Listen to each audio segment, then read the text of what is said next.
Diplomado en Contrataciones del Estado, vamos a ver el capítulo que corresponde a la contratación de obras públicas. Bien, ¿qué es una obra pública? Bien, una obra pública es un conjunto de actividades materiales que comprenden actividades de construcción civil y están comprendidas, ¿no?, dentro de estas actividades aquellas como la construcción, reconstrucción, remodelamiento, mejoramiento, demolición, renovación, ampliación y habilitación de bienes inmuebles, tales como edificaciones, estructuras, excavaciones, perforaciones, carreteras, puentes, entre otros, que van a requerir de dirección técnica, expediente técnico, mano de obra, materiales y o equipos.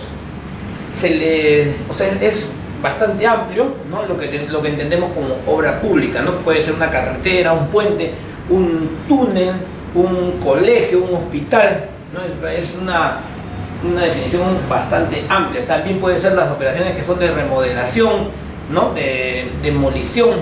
Todo eso está incluido dentro de lo que es obras públicas, ¿no? Y se llaman públicas porque, bueno, primero que nada son financiadas con fondos públicos, ¿no?, y están destinadas a satisfacer necesidades públicas. Bien, vamos a ver los conceptos generales primero, ¿no?, con respecto a las obras públicas. Pero antes de ejecutar una obra hay que tener en cuenta lo siguiente: la mayoría de obras van a tener que, antes de ejecutar una obra, vamos a tener que realizar un estudio, vamos a tener que realizar un proyecto de inversión pública, y para determinar si esa obra es viable, y tiene que pasar por lo que se llama el Sistema Nacional de Programación Multianual y Gestión de Inversiones, INVIERTE-P. Antes, lo que era el SNIC, ¿no es cierto? Entonces, eso es lo que nosotros vamos a ver previamente, ¿no? O sea, este proyecto tiene que ser primero declarado viable. Si es declarado viable porque va a cumplir ciertos parámetros que vamos a ver, recién ahí, una vez que se declara la viabilidad, vamos a poder convocar, ¿no?, la ejecución de la obra. Bien, ¿qué es el Sistema Nacional de Programación Multianual y Gestión de Inversiones, más conocido como INVIERTE-P? Básicamente es un sistema administrativo del Estado y que tiene por finalidad lograr que los recursos públicos sean destinados de manera adecuada, efectiva, ¿no?, a la prestación de servicios o a lo que es desarrollo de infraestructura. Lo que busca INVIERTE-P es que las inversiones sean destinadas a lo que se llama el cierre de brechas de infraestructura o cierre de brechas de servicios, y las brechas digamos, van a ser priorizadas desde el Estado. Es decir, digamos, con este nuevo sistema lo que se va a hacer es lo siguiente: antes de construir una obra se va a determinar si es que efectivamente, por ejemplo, en una localidad hay determinadas necesidades, ¿no? Por ejemplo, falta de agua, saneamiento, falta de escuela. Entonces, esas son las brechas, y se van a ir determinando esas brechas y se van a ordenar de acuerdo a ciertas prioridades, de tal manera que, por ejemplo, no va a pasar como antes, que algunas autoridades podían construir un monumento, un coliseo, cuando habían otras necesidades, otras prioridades, ¿no? Hay casos donde han construido un coliseo y donde no tienen el 50% de la población no tiene agua y desagüe. Entonces, bajo este sistema lo que se quiere es, de alguna manera, tener ese orden, ¿no? Esto regula todo lo que es la construcción de obras, porque tienen que pasar, ¿no?, estas obras van a tener que pasar por un ciclo que se llama el ciclo de la inversión.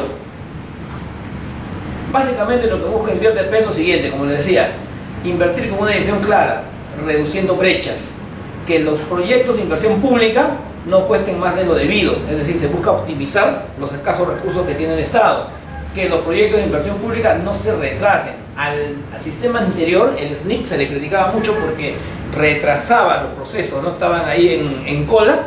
En cambio, con lo que se busca con este nuevo sistema es agilizar un poco lo que es la declaración de viabilidad de los proyectos de inversión pública, garantizar el mantenimiento de lo que se construye, muy importante, porque si bien es cierto, muchas veces hay los fondos para construir una obra, pero luego no se garantiza su mantenimiento, su operación. Casos hay, por ejemplo, en Tambopata hay un mirador que se construyó, que tiene 15 pisos, y se construyó, digamos, porque ahí hay mucha biodiversidad. El problema es que no se previó la operación, el mantenimiento. A los 6 meses se malogró el ascensor y está ahí el monumento todo digamos, por años, inutilizable, porque quien quería, digamos, subir, tenía que subir 15 pisos.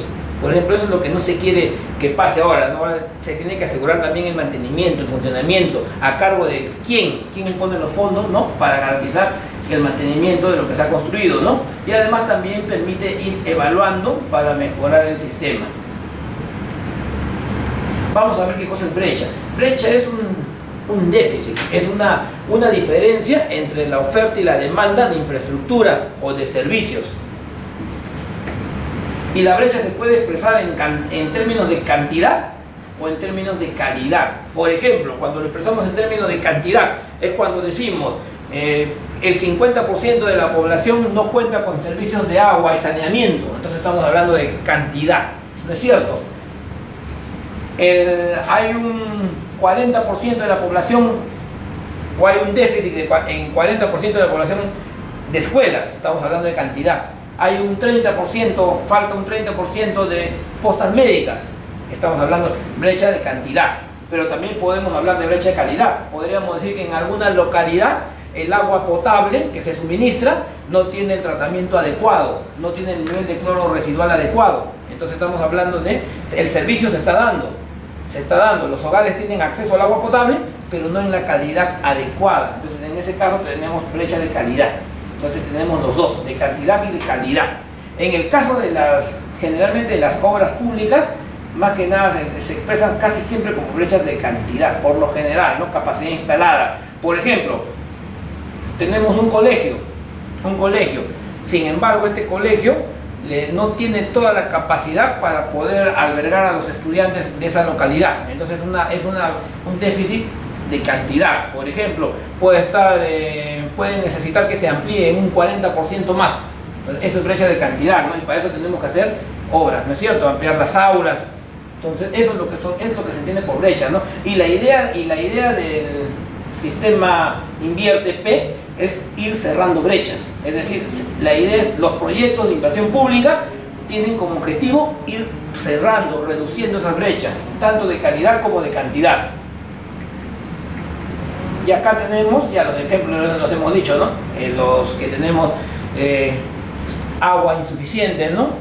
Un porcentaje de hogares que no tienen agua, falta de escuelas, son brechas de cantidad. Bien, ¿qué cosa se entiende por inversión pública? Invierte P define la inversión pública como intervenciones de carácter temporal. Es decir, toda intervención pública es de carácter temporal. Va a utilizar o va a ser financiada total o parcialmente con recursos públicos. Y dentro de las inversiones tenemos 5 tipos de inversiones públicas. Los proyectos de inversión pública, que son los más conocidos, ¿no? Los llamamos PIC, proyectos de inversión pública. Tenemos también las inversiones de optimización, inversiones de ampliación marginal, inversiones de rehabilitación e inversiones de reposición. Ahora, acá lo interesante es que Invierte P, solamente los proyectos de inversión pública van a pasar por todo el ciclo de inversión. Los otros 4 que no son proyectos de inversión pública no tienen que pasar por todo el ciclo. Entonces eso lo que permite es agilizar la inversión pública. ¿Ya? Entonces esto es lo importante. Anteriormente con el SNIC, todo pasaba por el SNIC. Entonces generaba, pues, queríamos aumentar construir una losa, de repente aumentar un aula en un colegio y tenía que pasar por el SNIC. Entonces ahí es donde era la demora. En este caso vamos a ver que hay tipos de inversiones que son de menor cuantía y que no van a pasar por todo el ciclo de inversión, y solamente los proyectos de inversión pública van a pasar por todo el ciclo de inversión.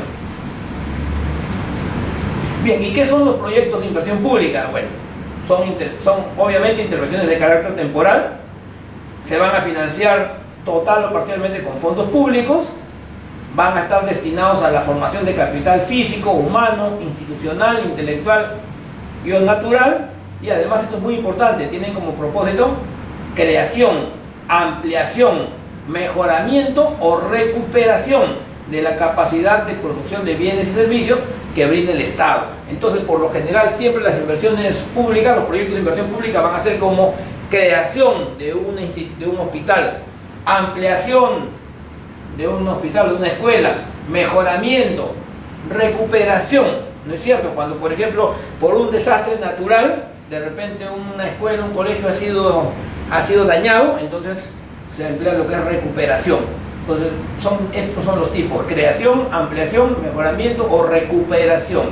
Entonces, casi siempre en el proyecto, ¿no?, se llama creación del hospital regional, etc. Bien, acá hay algo interesante. Hay proyectos de inversión pública que son estándar. Son aquellos, digamos, que tienen características similares. Entonces, al tener características similares, se ha podido estandarizar y se pueden reproducir, son reproducibles.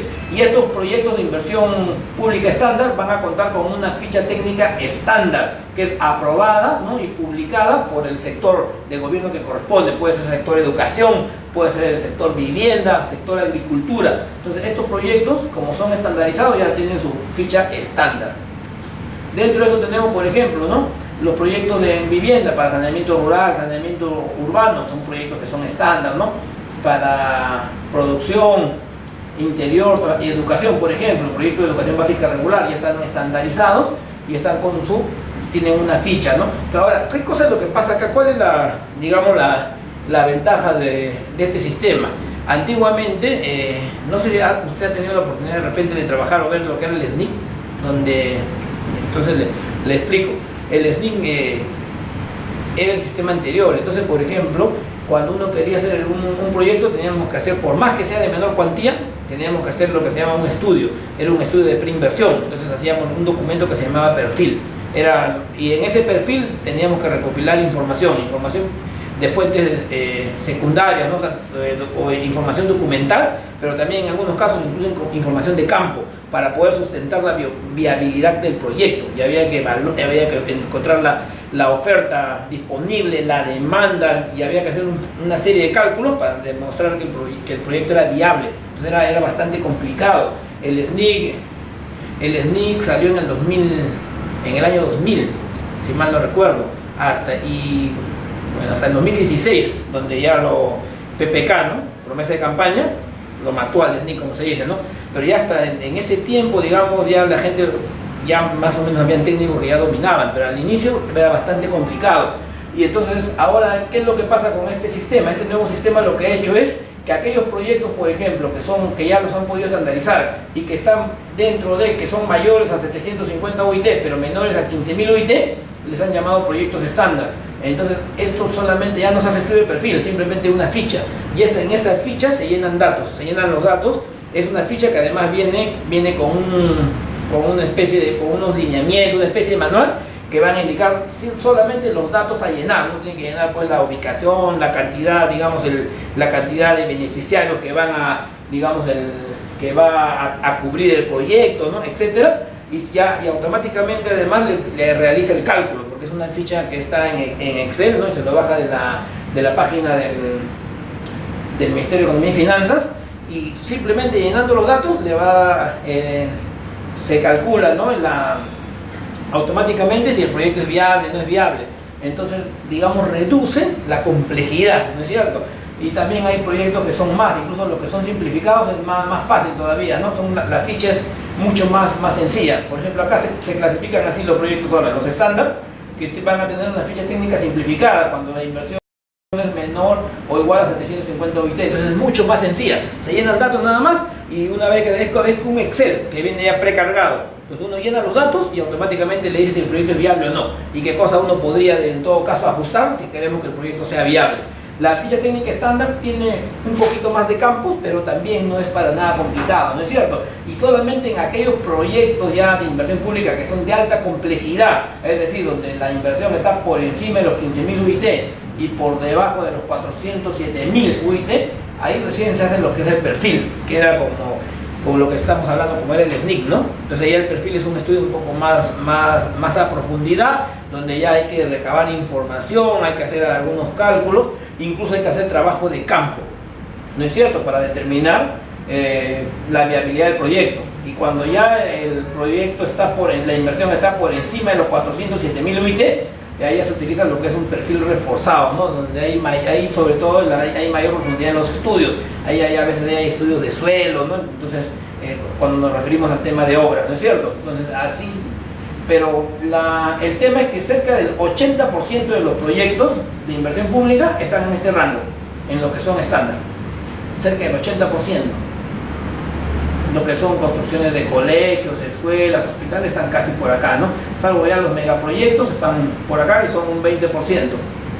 Entonces, esto, digamos, ha facilitado bastante el manejo de lo que son los proyectos de inversión pública.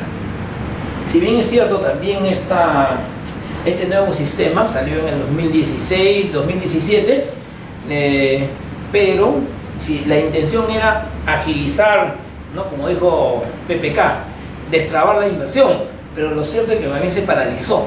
¿Por qué? Porque la curva de aprendizaje, ¿no? Casi recién ahorita la gente ya, los técnicos de las entidades están ya manejando y entendiendo el SNIC. Además no estaba completo, perdón, el InvierteP, porque salió el sistema, pero todavía no estaban las fichas, faltaban los lineamientos, se han ido recién estandarizando los proyectos. Recién a estas alturas podemos decir que el sistema ya está operativo. Entonces, claro, todo eso, también sumado a los escándalos de corrupción y todo eso, hizo que no se pueda realmente destrabar las inversiones. Bien. Ya, ahora tenemos otro tipo, miren, ya hemos terminado acá, hasta acá hemos dicho que estos son los proyectos de inversión pública, ya, solamente los que son catalogados como proyectos de inversión pública pasan por todo el ciclo, del ciclo de inversión para declarar su viabilidad. En cambio, aquellas inversiones que no son consideradas proyectos de inversión pública no van a pasar por el ciclo, sino que simplemente de frente se llena un formato, se presupuesta y se ejecuta. Por ejemplo, las inversiones de optimización son aquellas que están destinadas, por ejemplo, a las compras de terreno, ¿no? Compras de terrenos, por ejemplo, que se ha planificado que va a ser para un proyecto de inversión, para una obra futura. Entonces, compra de terreno. Entonces ya no es necesario, antes del InvierteP, la compra de terreno, todas estas cosas tenían que pasar todo un estudio de viabilidad, ¿no? Entonces no tenía mucha lógica, todo pasaba por el SNIC, o sea, todo pasaba por el ciclo anterior. El ciclo del SNIC, que era el preinversión, inversión, ejecución. Entonces se demoraban. En cambio acá no. Este tipo de inversiones, como son las compras de terreno para una obra futura, pasan de frente, ¿no?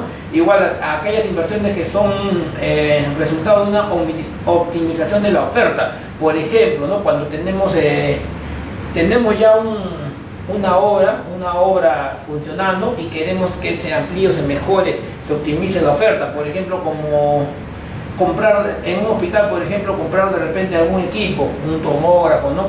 Y que esté por debajo de cierto monto, eso ya hay lineamientos donde las entidades definen, ¿no? ¿Qué se considera, ¿no? Dentro de este rango, pasa de frente, ¿no? Compra de terreno y actividades, ¿no? Que corresponden a lo que es optimización de oferta. Ejemplo, bajo esta modalidad es posible comprar incluso un terreno que tenga una construcción dentro del terreno, pero cuya construcción, digamos, va a ser demolida, es decir, que tenga valor cero, ¿no? O sea, compramos la construcción, pero el terreno, pero con una construcción que no tiene valor, ¿no? Y además tiene que comprar, o sea, la entidad compra el terreno con el objeto de usarlo como terreno, o sea, que va a demoler la edificación. Entonces, en ese caso, ¿no? Esto se puede comprar, se puede aplicar lo que se llama la modalidad de inversión de optimización, ¿no? Cuando yo compro un terreno que puede tener una edificación, pero que va a ser demolida, ¿no? Porque yo lo que quiero es el terreno. Entonces eso pasa como inversión de optimización, ¿no? Y no va a tener la necesidad de que pase toda la evaluación del ciclo. Acá te dice que son dos requisitos, por ejemplo, ¿no? Que el objetivo sea satisfacer la necesidad de disponibilidad del terreno en sí mismo, ¿no? O sea, que no se va a usar la edificación, ¿no? Y que además que el costo, ¿no? sea a costo de terreno, ¿no es cierto? Entonces se compra.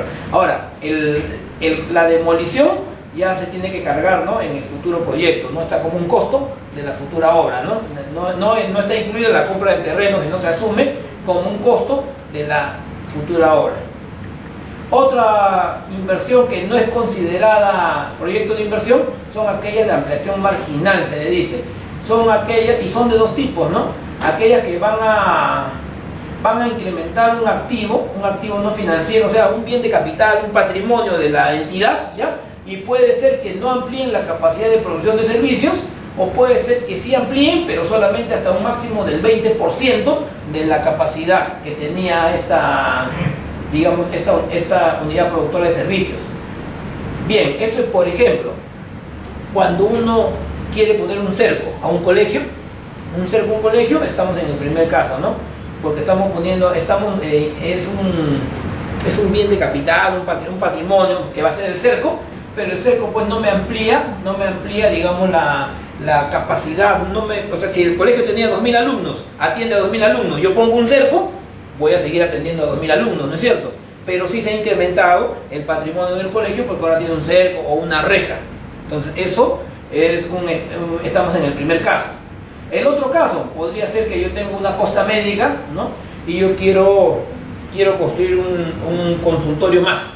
Y si la posta médica atiende, por decir, a 1.000 personas, y el consultorio que yo voy a hacer me amplía para que atienda a 100 personas más, quiere decir que 100 es el 10% de 1.000, ¿no? Estoy acá, no supera el 20%. Entonces, cuando yo tengo obras de menor cuantía y que no van a superar el 20% de la capacidad de atención de la entidad, ya, ahí yo puedo usar esta metodología que se llama ampliación marginal, ¿no? Igualmente, ¿no? Simplemente se llena un formato y se manda a la cartera de inversiones para que se presupueste. Entonces eso ya nos agiliza un montón, ¿no? Lo que hemos trabajado con el anterior sistema, sabemos de qué se está hablando, ¿no? Acá hay un ejemplito, ¿ven lo que hablamos? Un cerco perimétrico, ¿no? Que antes no existía. Claro, eso no hay... lo que busca es reforzar, ¿no? Pero no va a alterar la capacidad de producción de una escuela, por ejemplo, ¿no? Simplemente ponemos un cerco, pero lo que sí va a incrementar es el patrimonio, claro, porque ese cerco tiene un costo, ¿no? Lo mismo como, por ejemplo, ¿no? Una escuela que atiende a 2.000 alumnos, ¿no? Acá dice si se va a ampliar, ¿no? Para que atienda a 400 alumnos más. Y ya, eso está en el 20% de 2.000, ¿no? Entonces, en ese caso, no hay necesidad de elaborar una ficha técnica estándar, porque está dentro del rango, no supera. Ahí puedo estar construyendo unas 2 aulas más o unas 5 aulas más, ¿no? Incluso más, ¿no? Unas 10 aulas, porque unos 40 alumnos, y tranquilamente puedo construir 10 aulas y como inversión de ampliación marginal, no es un proyecto, ¿no? Entonces simplemente lleno un formato, ¿no? Ahora, ¿qué pasa si tiene más de 400 alumnos? Por ejemplo, ya va a atender a 500 o 600 alumnos, o sea, estoy haciendo unas 15 aulas. Ya, en ese caso, sí tiene que elaborarse ficha técnica estándar, porque ya sería un proyecto de inversión estándar y tiene que pasar todo el ciclo que vamos a ver, el ciclo de inversión, ¿no? Ahora, también tenemos las llamadas inversiones de reposición, que tampoco son proyectos de inversión pública, ¿no? Y son aquellas que van a ser destinadas a reemplazar un bien que, por ejemplo, cuya vida útil ya culminó. Este es el caso, pueden ser equipamientos, mobiliarios, vehículos. Y simplemente lo que yo tengo que hacer es que tiene que cumplir la misma función del bien que estoy yo reemplazando, ¿no es cierto? Por ejemplo, tengo dentro de un hospital, se me malogra un equipo médico, un ecógrafo, se reemplaza el ecógrafo, ¿no? Porque ese ya cumplió su vida útil y igual es considerado simplemente una inversión de reposición. No es necesario tienen de pasar todo el ciclo de los proyectos de inversión. Ahora, pero ¿qué pasa si este ecógrafo es más moderno? Es más moderno porque el ecógrafo anterior lo teníamos de hace 10 años. Este ecógrafo tiene más funcionalidades. Ya, ahí igual la norma dice que no pasa nada, siempre y cuando sea, digamos, el equipo que esté en el mercado en ese momento, se repone, no hay problema, ¿no? Justamente acá señalan, ¿no?, que la nueva tecnología no debería restringir el reemplazo del activo, siempre y cuando sea la vigente para el uso o función que debe cumplir el activo del proceso productivo, ¿no?, que le hemos dado de baja, ¿no? Un ejemplo de esto es, por ejemplo, la reposición de un tomógrafo, ¿no? Se malogró el tomógrafo, ya cumplió su vida útil y yo lo reemplazo. por uno más moderno de quinta generación, claro, no hay problema porque ese es el que está en el mercado en este momento. La cosa es, entonces, esas inversiones que van a reemplazar un activo, un bien, un equipo o incluso una obra, ¿no? Son consideradas dentro de lo que se llaman las inversiones de reposición, ¿no? Igual se llena un formato y se van a presupuestar. Y luego tenemos las inversiones de rehabilitación, que tienen por finalidad la reparación o renovación total o parcial de instalaciones, elementos constructivos, componentes de sistemas, equipamiento, mobiliario o vehículos, ¿no? Para volverlos a su estado original, y que nuevamente puedan cumplir su funcionalidad, ¿no? Eso sí, sin alterar el uso, ¿no? Y que tampoco tiene que ampliarse la capacidad que tenía. Es decir, si yo tengo una escuela que fue dañada, por ejemplo, por el fenómeno del Niño y ha sido dañada la escuela, entonces yo puedo utilizar, ¿no? Esta modalidad de inversión por rehabilitación siempre y cuando yo voy a resanar los salones, voy a reforzar, voy a pintar, pero no voy a construir, por ejemplo, más aulas, porque si no estaría ampliando la capacidad, ¿no? O sea, voy a repararlo y voy a dejar como estaba la escuela, pero en buenas condiciones. A eso se refiere este tipo de inversiones, ¿no? Ya, ahora acá hay un tema, ¿no? Por ejemplo, ¿en qué caso esto? Hay unos tipos de proyectos de inversión que se llaman de aquellos que son de rehabilitación, y hay otros que son también es de rehabilitación, pero el tema es que cómo yo, digamos, cuál es el límite o el umbral, cómo yo puedo determinar, por ejemplo, que no sea simplemente una inversión de rehabilitación o que sea ya una reconstrucción, por ejemplo. Ya, eso van a depender de los parámetros que nos dé el gobierno. Por ejemplo, en el caso de la reconstrucción del fenómeno del Niño, el sector de educación definió que aquellas escuelas que han sufrido daño en menos del 50% del área construida, se podían realizar inversiones de rehabilitación. Pero aquellas escuelas que ya el daño había superado, ¿no? Y que había que realizar obras por más del 50%, ¿no? del área construida, ya tenían que pasar como un proyecto de inversión pública. Entonces eso va a depender de cada sector, va a poner sus límites, ¿no? Para ver en qué caso es como inversión va a ser una rehabilitación o ya es un proyecto de inversión pública. Bien,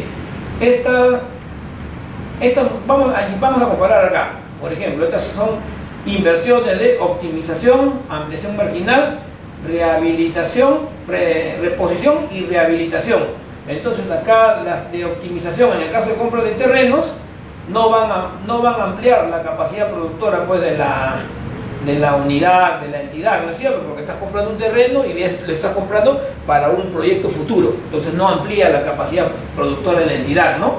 Y es simplemente un activo más que se está comprando para la entidad.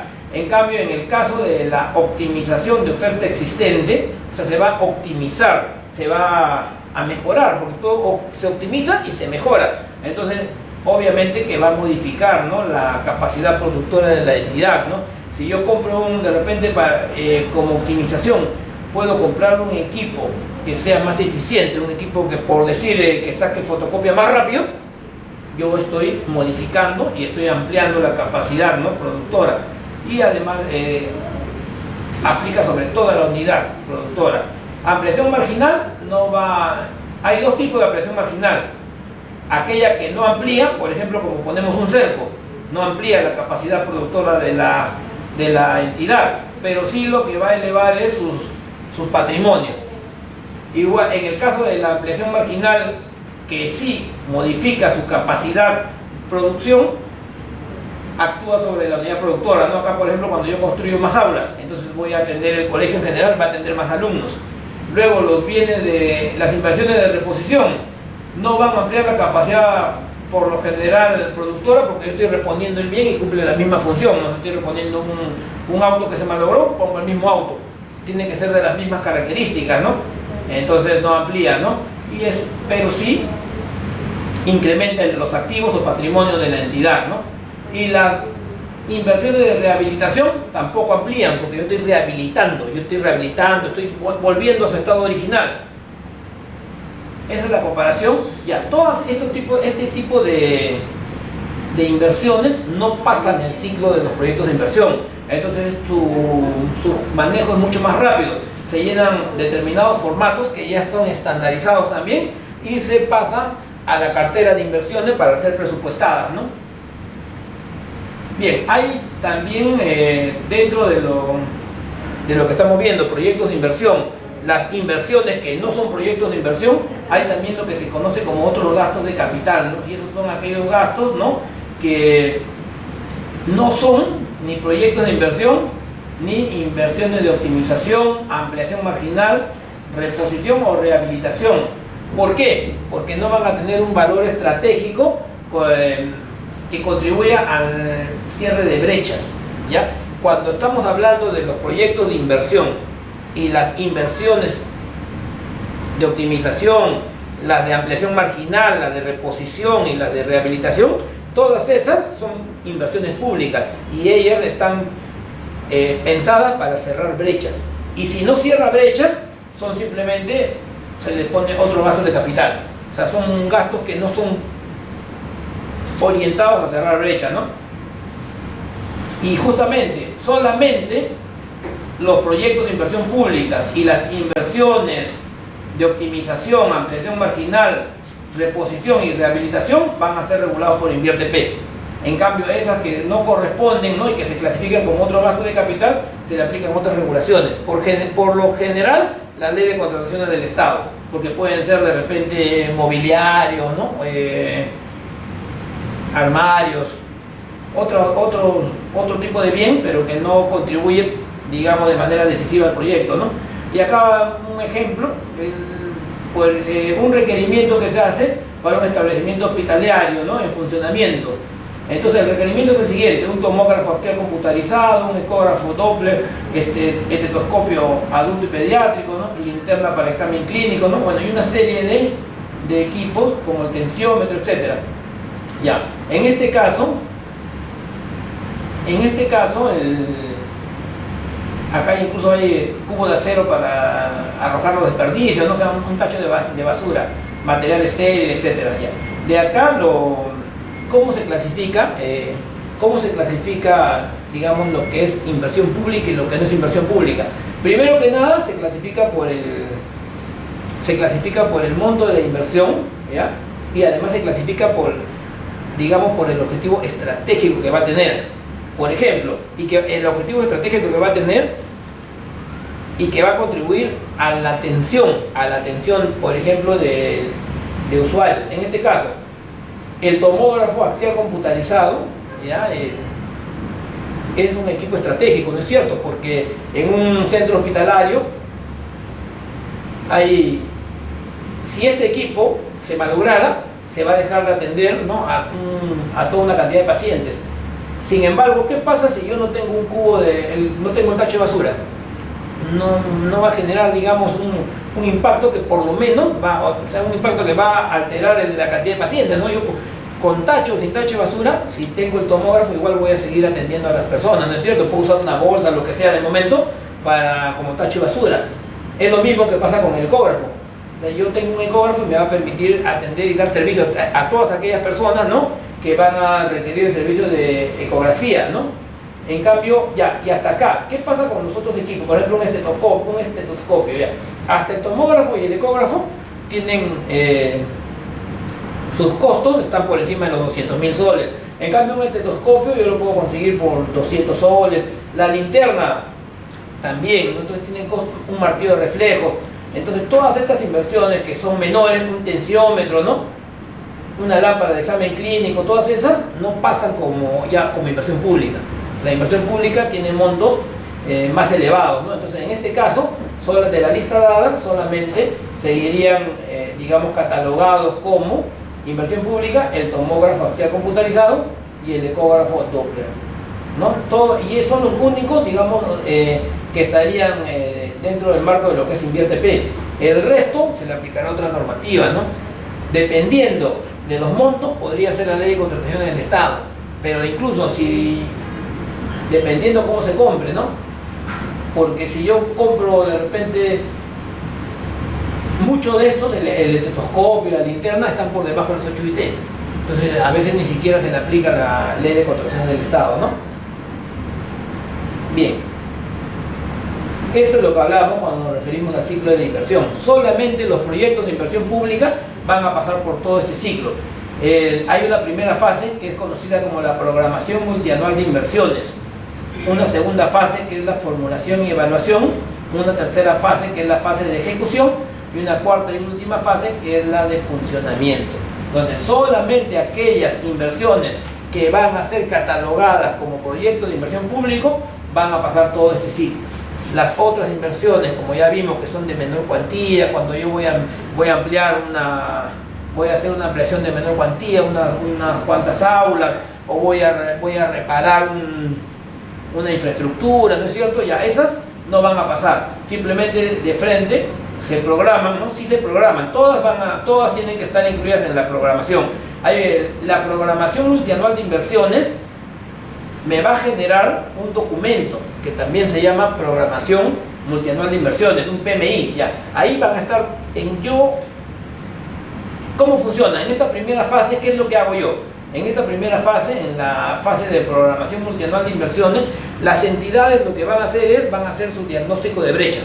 O sea, por ejemplo, un gobierno local va a determinar cuáles son las brechas que tiene en su localidad. Por ejemplo, servicios de agua, saneamiento, escuelas, hospitales, postas médicas, entonces el tema de patrulleros, etc. Entonces comienzan a hacer su diagnóstico de brechas. Una vez que tienen su diagnóstico de brechas, lo que van a armar es en función a ese diagnóstico de brechas. Por ejemplo, por decirlo, tengo un 40% de gente que no tiene agua y desagüe en esa localidad. Entonces ahí yo lo pongo como un proyecto, armo y pongo en mi lista de proyectos, ¿no? Un proyecto para dotar de agua y desagüe, ¿no?, al 40% de la población de esa localidad, y así. Entonces se arma una lista con todas las probables inversiones, ¿ya?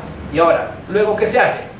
Como los recursos son escasos, se tiene que priorizar. O sea, no todas las inversiones van a ejecutarse en un determinado año. Entonces se prioriza. ¿Y cómo se prioriza? Por ejemplo, se prioriza en función de las prioridades del gobierno nacional. Digamos, si este año el gobierno dice que la prioridad, como dijo PPK cuando inició su gobierno, ¿no?, la prioridad que dijo va a ser agua y desagüe. Entonces, de acuerdo, y fue digamos, una política nacional. Entonces, de acuerdo a eso, todas distritos, provincias, regiones tienen que priorizar los proyectos que son para lo que es para cerrar brechas de agua, desagüe, y luego así, y van priorizando, ¿no? Van alineando, se va alineando lo que es los distritos con las provincias, con las regiones y con la nacional, y se van priorizando. Y aquellos proyectos que ya no, digamos que no van a ser ejecutados, quedan para el próximo año. Entonces eso es lo que se hace. En esta primera fase se hace el diagnóstico de brechas, ¿no? Y luego con eso se va armando la cartera de inversiones. Como todas las inversiones no pueden ejecutarse en un año porque el presupuesto no da, lo que se hace es se prioriza, y se prioriza en función de cómo están alineadas, ¿no?, con los planes nacionales, regionales. Listo. Entonces, en esta primera fase lo que se tiene es eso, ¿no? Una vez que se aprueba, se tienen los proyectos, eso se aprueba más o menos en diciembre, tenemos todos los proyectos que van a ser ejecutados el siguiente año. Porque acá en esta programación multianual de inversiones, el proyecto tiene que, además de haber hecho el diagnóstico de brechas, tener la inversión, también tiene que estar el financiamiento. O sea, proyecto que no hay de dónde se va a financiar, no puede estar acá en la programación multianual de inversiones. Es decir, si ya está en este documento, que en realidad es un plan de inversiones, es que ese proyecto ya tiene financiamiento. Bien, justamente acá, ¿no?, nos dicen que en esta primera fase lo que tenemos es la elaboración de este documento que se llama Programa Multianual de Inversiones, ¿no? Y ese documento va a ser elaborado por todas las entidades, ¿no?, desde el gobierno nacional, gobiernos regionales, gobiernos locales, ¿no? Y en ese documento lo que está es simplemente la cartera ya de inversiones priorizadas. O sea, en el plan quedan las que van a ir el próximo año, ¿ya? Y acá también, además, se va a elaborar el Programa Multianual de Inversiones del Estado. Es decir, esto ya es un proyecto consolidado. Todas las entidades a nivel de la municipalidad distrital, el gobierno regional, provinciales, regionales, todas las entidades del Estado van a remitir a la Dirección General de Programación Multianual del ME, le van a remitir sus programas multianuales de inversiones, ¿no? Y lo que hace esta dirección es consolida y tienen todos los proyectos, ¿no? Toda la cartera de inversiones de proyectos que van a ser ejecutadas el próximo año, ¿no? Y listo, consolida, ¿no? Todos estos PMI. Bien, y además todos estos documentos, tanto los programas multianuales de inversiones, ya sea de la municipalidad, de los gobiernos regionales, de todas las entidades, más el programa multianual de inversiones consolidado, van a ser registrados en un banco de inversiones, que es una aplicación informática donde están todos los proyectos que se están planteando, ¿no? Y los que se van ejecutando, los que ya fueron ejecutados, todo se tiene acá en este banco de inversiones. Bien, entonces en esta primera fase lo que se hace es básicamente planificación. Básicamente eso es planificación. Se planifica, ¿no? Cuáles inversiones se van a realizar el próximo año. Se aprueba en diciembre y son las que el próximo año se van a ejecutar. Bien. Una vez que se tiene las inversiones ya en este documento, se pasa a la siguiente fase, que es la fase de formulación y evaluación. Bien, estas inversiones que están en este documento, en esta fase lo que se va a hacer es, se va a elaborar la ficha técnica o el estudio de preinversión, ya sea el perfil, ¿no? O el perfil reforzado, ¿no? Y de cada uno de los proyectos de inversión que estén incluidos en ese plan, ¿no? O también de los programas de inversión. Un programa de inversión es un conjunto de proyectos de inversión que están relacionados y que tienen un objetivo común, entonces se agrupan como programa. Bien, todos estos van a ser, justamente vamos a elaborar la ficha técnica o el estudio de preinversión. ¿Para qué? Porque lo que queremos acá es ya evaluar, queremos evaluar. En esta fase se formula, pero también se evalúa. Y acá además, aquellos proyectos que son declarados viables son los que van a pasar a la fase de ejecución. Es decir, como habíamos comentado al inicio, ¿no? En el caso, por ejemplo, de las fichas técnicas, ¿no? Todos esos proyectos se llena la ficha técnica, es una hoja de Excel, ¿no? Y ahí nos va a dar el resultado y nos va a decir si el proyecto es viable o no es viable. Entonces, ¿por qué? Porque la viabilidad es un requisito para que se ejecute. Solamente se van a ejecutar aquellos proyectos de inversión que luego de su evaluación han sido declarados viables. Entonces, esta es la segunda fase, ¿no? O sea, en la primera fase hacemos la programación. Todas las inversiones que están colocadas, que son digamos que son prioritarias, van a estar en un documento. En esta segunda fase lo que se hace es, se elaboran las fichas técnicas o los perfiles, se evalúa y se determina la viabilidad. Bien, una vez que hemos determinado la viabilidad, acá elaboramos la cartera de inversiones priorizada, para cada proyecto, su ficha técnica o su perfil, realizamos la evaluación y solamente aquellas que salgan viables pasan a la fase de ejecución. Y esta es la fase que nos interesa a nosotros acá. ¿Por qué? Porque acá en la fase de ejecución justamente es donde se va a elaborar los expedientes técnicos, los estudios definitivos, ¿no? Ya para realizar la construcción. Una vez que se termine y está aprobado el expediente técnico, se va a ejecutar en sí la obra. O sea, acá es donde se va a convocar. Es decir, una vez que yo tengo ya el proyecto declarado viable, yo recién ahí convoco, por ejemplo, una consultoría. Voy a convocar un concurso público para una consultoría para que me hagan el expediente de obra. Termina el expediente de obra y se convoca, ¿no es cierto?, una licitación pública o una adjudicación simplificada de acuerdo al monto. ¿Para qué? Para que con ese expediente técnico ya se ejecute la obra. Entonces, en esta fase de ejecución es donde entra la ley de contrataciones del Estado. Pero vamos a ver que no solamente la ley de contrataciones del Estado, o sea, hay varias formas en que podemos ejecutarlo. Nosotros vamos a estudiar principalmente la ley de contrataciones del Estado, ¿no? Entonces, esta fase es la que nosotros, digamos, es donde nos vamos a detener, ¿no es cierto? Ya, ¿qué cosas acá? Haciendo una especie de repaso, ¿no? ¿Qué nos interesa acá? Que solamente aquellos que son viables van a pasar acá.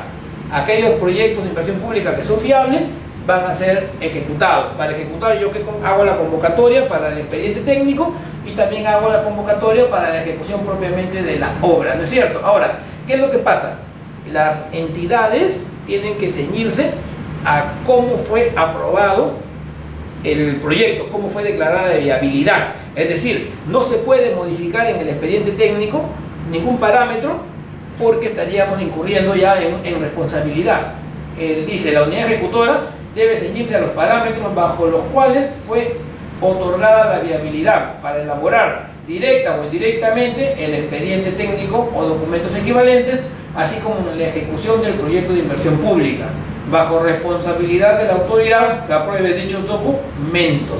Es decir, así como se dio la viabilidad, así tenemos que dar la obra, ¿no? Por ejemplo, si aprobamos la construcción de una escuela y esta escuela iba a tener 2 losas deportivas, yo no puedo hacer 3 losas, porque a mí solamente me han dado la viabilidad para 2 losas, ¿no? Número de aulas, o sea, tenemos que cumplir con todos los requisitos técnicos como fue aprobado. Sin embargo, todos sabemos que durante la misma ejecución pueden surgir modificaciones. Ya, eso sí está permitido, ¿no? Y pueden ser, dependiendo de la magnitud de la modificación, se clasifican en modificaciones que cambian la concepción técnica del proyecto de inversión o aquellas que no cambian. Ya, pero eso sí se puede dar. De hecho, se suele dar varias veces, ¿no? O sea, se proyecta una cosa en el expediente técnico, pero en la ejecución, ¿no?, van surgiendo modificaciones. Ya, y eso generalmente, lo que pasa es que hay obras como una edificación, por ejemplo, un colegio, más o menos en un colegio, un hospital, las modificaciones son mínimas, porque nosotros sabemos, podemos tener certeza, ¿no? Podemos tener certeza de las obras que se van a realizar, del material que va a entrar, etcétera.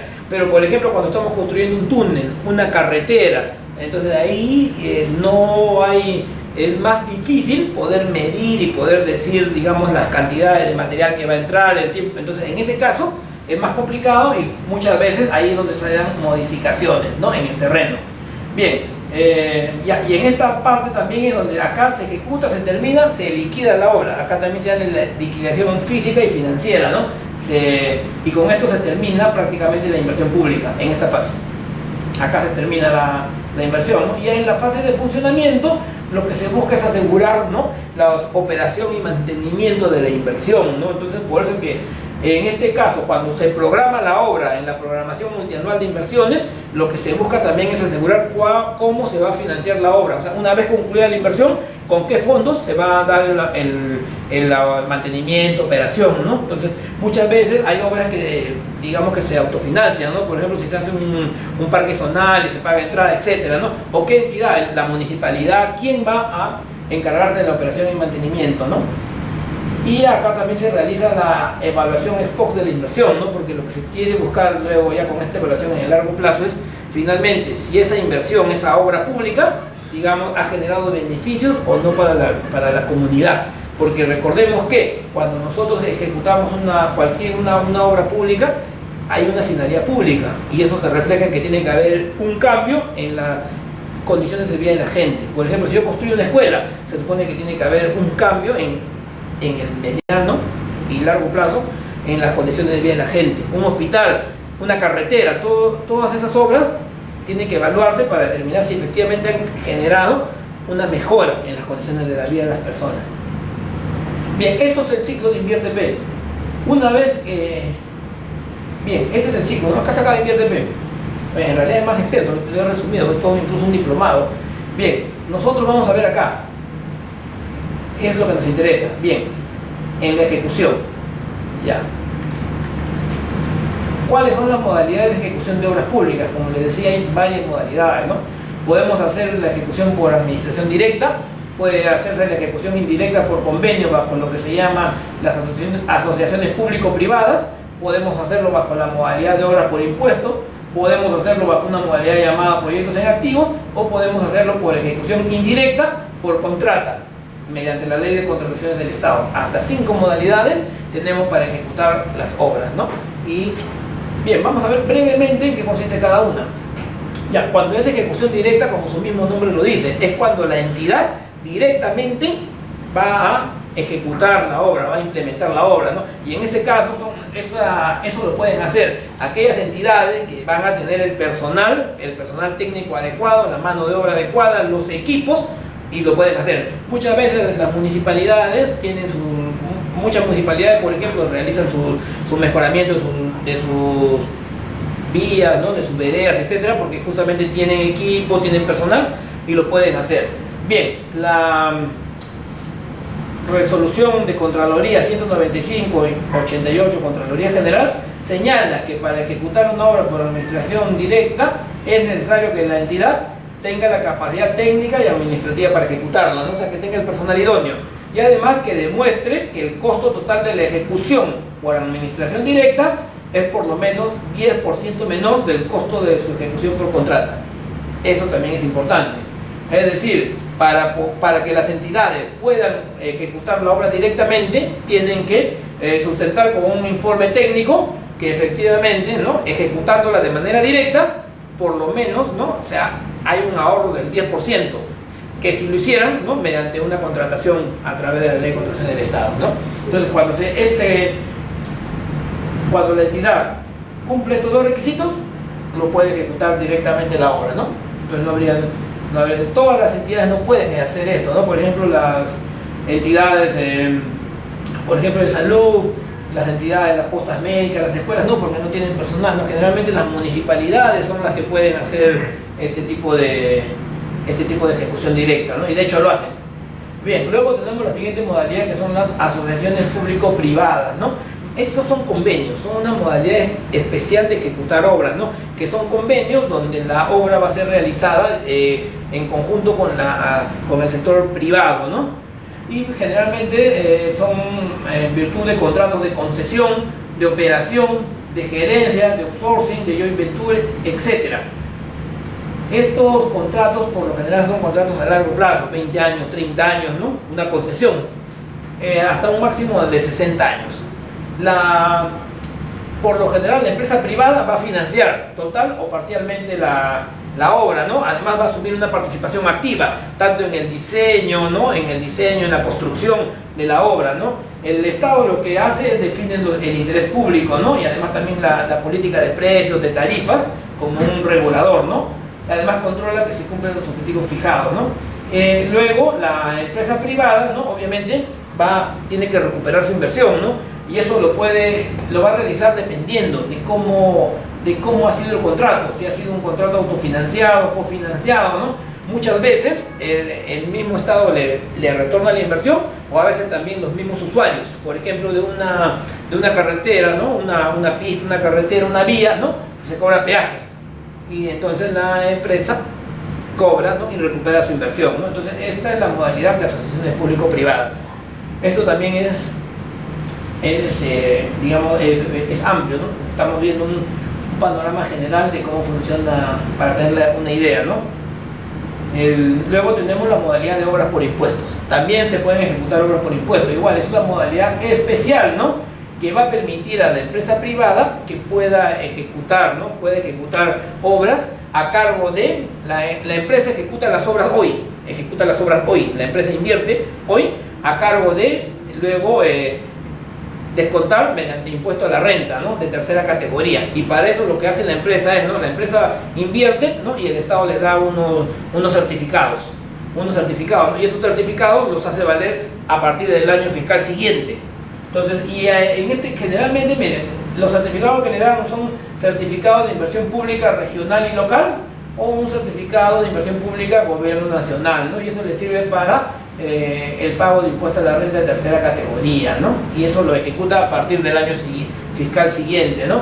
Entonces eso generalmente se lo usan en obras priorizadas por gobiernos regionales, gobiernos locales o universidades públicas que reciben recursos provenientes del canon, sobre canon, regalías, rentas aduaneras y participaciones. En un inicio solamente estas entidades eran las que podían, digamos, aplicar, ¿no?, esta modalidad de obras por impuestos. Luego se amplió, ¿no?, y aquellas regiones que no reciben canon, pero que el MEP les asigna un fondo para obras por impuesto, también pueden participar, ¿no?, de este tipo de obras por impuesto, ¿no?, donde la empresa privada es la que va a ejecutar la obra, ¿no?, y luego, repito, ¿no?, se va a cobrar, ¿no?, como impuesto a la renta, ¿no? Y finalmente también se ha ampliado a las entidades del gobierno nacional, entonces a partir del 2015, si mal no me equivoco, en materia de salud, educación, orden público, seguridad, agricultura, riego y turismo, ¿no? Entonces también acá se ha ampliado a estas entidades, ¿no? Y es la misma figura, ¿no? Tiene el proyecto, ya está el proyecto de inversión, ¿no? El proyecto de inversión pública, la obra, simplemente la va a ejecutar la empresa privada, ¿no? Y se cobra a cargo de los impuestos a la renta. Luego tenemos una modalidad que es conocida como proyectos en activos, ¿ya?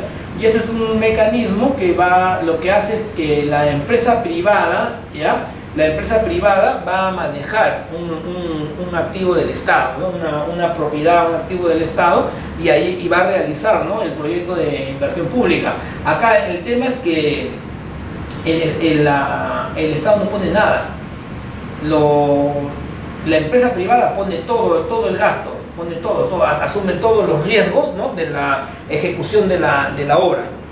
Ahora, luego el Estado no aporta cofinanciamiento, nada, ni garantías, nada. O sea, el privado corre con todo. Ya, obviamente luego ya va a recuperar su inversión, ¿no? Y eso ya es de acuerdo a cómo se firmó el contrato, ¿no? Entonces lo recupera, pero a través de la explotación del mismo. Es decir, en este caso el Estado no le va, por ejemplo, en las asociaciones público-privadas, de acuerdo a algunos contratos, el Estado directamente le puede devolver. O sea, hay asociaciones público-privadas, por ejemplo, una vía, y yo pongo un peaje y le cobras a los usuarios, pero hay casos donde también el Estado le devuelve a la empresa, ¿no? Igual en las obras por impuesto, ¿no? Porque la empresa privada, ¿qué es lo que hace? Ejecuta la obra, pero luego se cobra, ¿no? De los impuestos a la renta. En el caso de proyectos en activos, no. O sea, la empresa privada pone todo y luego la empresa privada, ¿no? Va a recuperar su inversión a través de la explotación de ese proyecto. Por eso en este caso esto puede ser un parque zonal, un parque de diversiones, un mirador turístico, entonces cobra entrada, ¿no? Y por ejemplo, es un mecanismo de cómo recupera su inversión, ¿no? O sea, y obviamente lo va a manejar por años, ¿no? Va a recuperar su inversión y va a ganar también, porque si no, no tiene sentido de que la empresa privada participe, ¿no?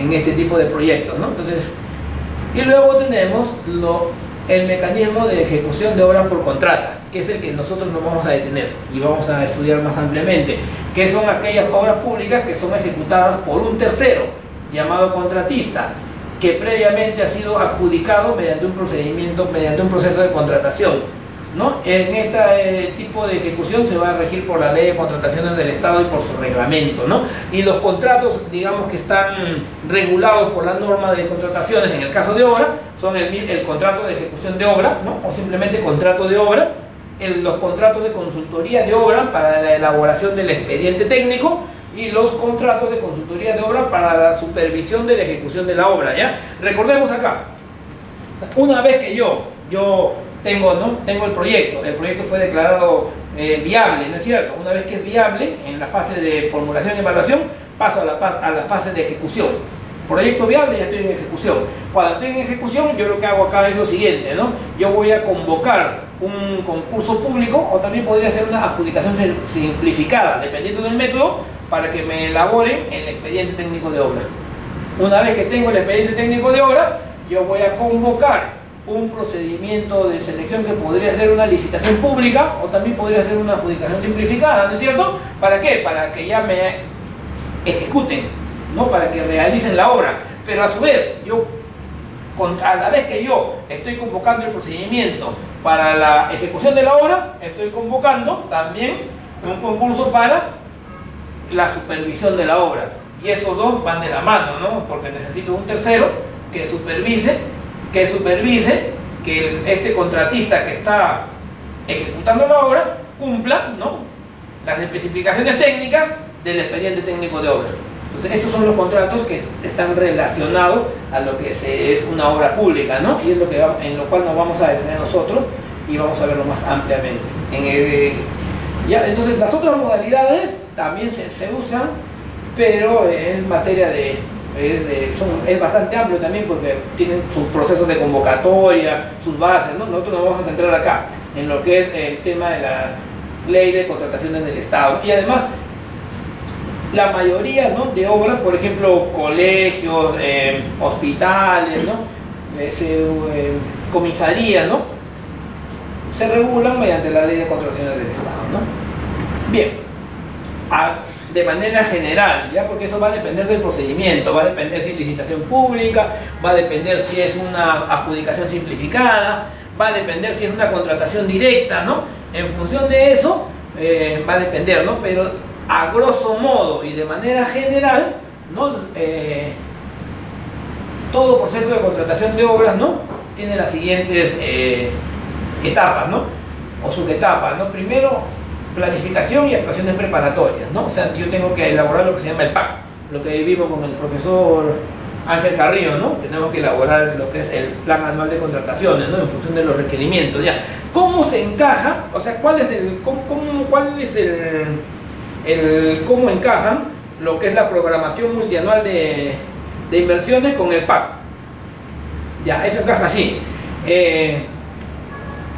En la fase de programación multianual de inversiones, ¿no?, nosotros se elaboran toda la cartera, eso se elabora en el año anterior. Por ejemplo, los proyectos que se están ejecutando ahorita, que los procesos que se están convocando, licitaciones públicas, el año pasado ya fueron durante todo el año fueron programados, ¿no? Se hizo todo lo que se llama la programación multianual de inversiones, se determinó en función de la brecha la cartera de inversiones y se pasó a la fase de formulación, evaluación, y aquellos que fueron declarados viables son los que se incluyen ya también en diciembre en el plan anual de contrataciones, que se termina de aprobar en enero. Ya, listo. Entonces así funciona, ¿no?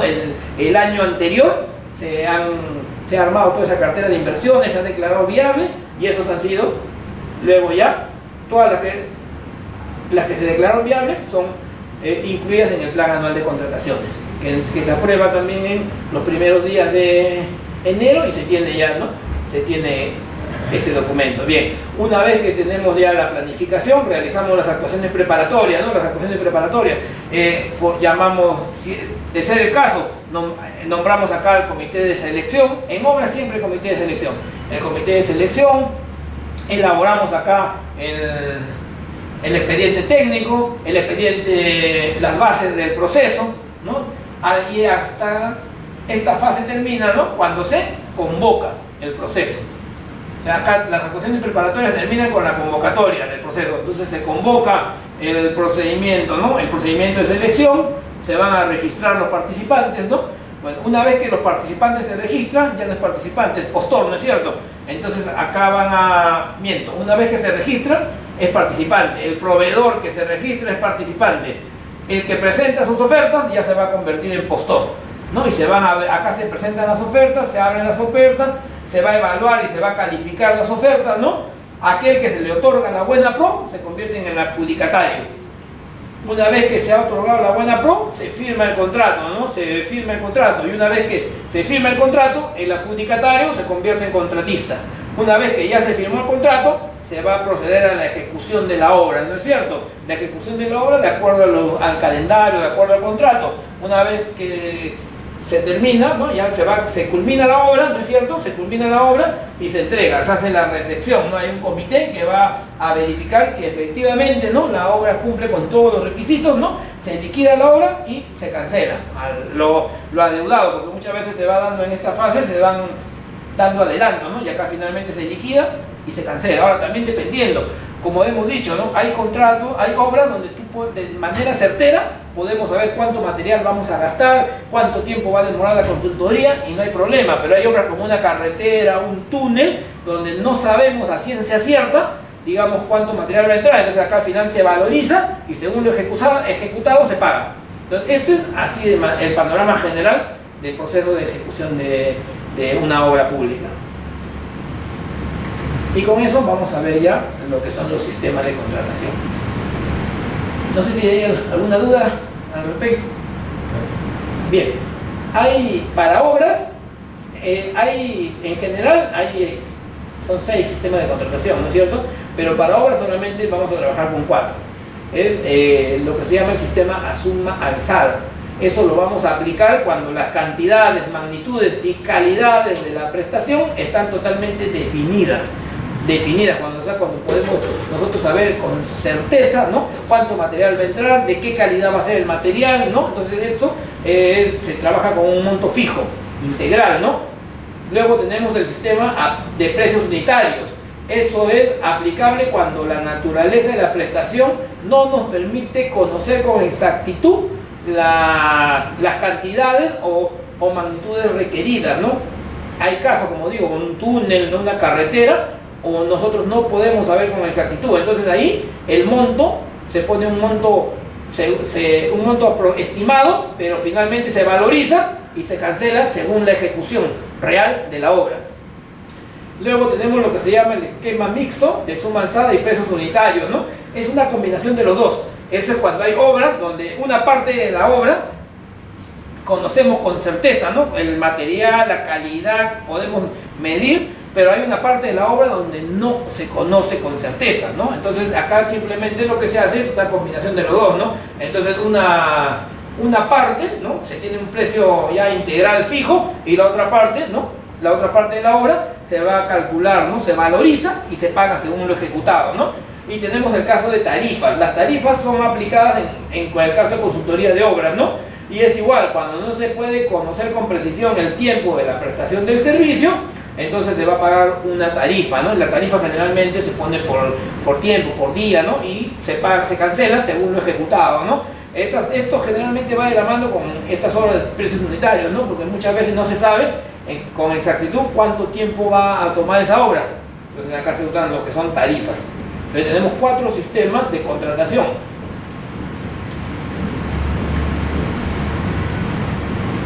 La suma alzada, vamos a detenernos acá. Ya, en este caso dice que, y eso es muy importante porque acá hay un orden de prelación.